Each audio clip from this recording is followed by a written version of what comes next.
You know, as we oftentimes see, tragedy will bring issues to the forefront. The tragedy Senator Roger Reinert is talking about was a horrible crash that killed 2 young men in Carleton County 2 years ago. What happened there really did bring this whole issue statewide to the legislature for a very intense discussion. Mitch Lindgren and Zach Gamache were killed by the driver of another car who was high on methadone. That driver, Vanessa Brigham, admitted she had a prescription for methadone filled at a clinic in Brainerd, but took a double dose before driving home from Brainerd that day.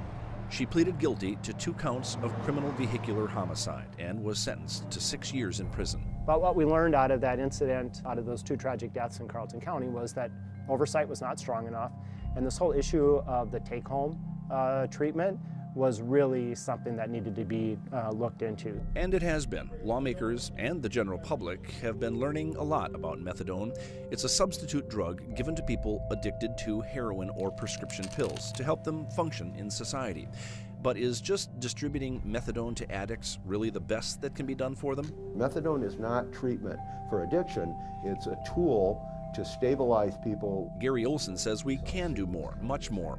He's part of a new effort being launched in Duluth by local health officials, lawmakers, and social service experts. Our vision is much broader than just methadone. Olson heads up the Center for Alcohol and Drug Treatment in Duluth. The idea is to move people away from dependence on methadone or any drug toward actual recovery.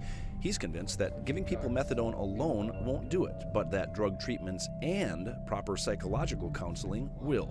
And others agree. Medication-assisted therapy, when it's combined with psychosocial treatment, is very effective if it's evidence-based. Marcia Gurno has been helping people for 30 years. The St. Louis County social worker predicts a better success rate if medication is used along with a personalized intervention initiative.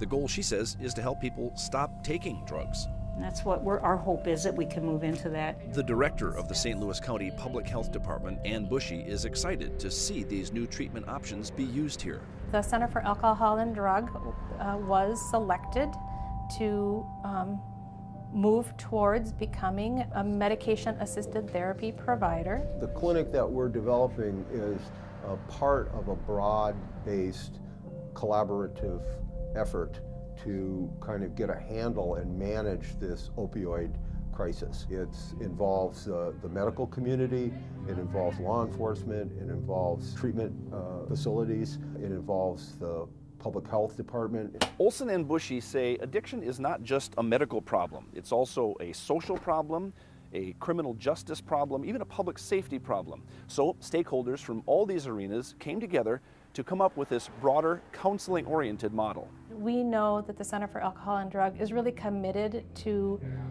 offering a variety of services, including withdrawal from any type of approved treatment. And they are really focused on, recovery, and that's where we really want to move, is to really move as many people as possible into recovery and abstinence. With this new relationship with the center, things will improve. Absolutely, it will improve. Once they're licensed to provide the methadone, it will just enhance what they already do and do well. High hopes from people on the front lines battling a problem that affects all of us. We make progress one person at a time.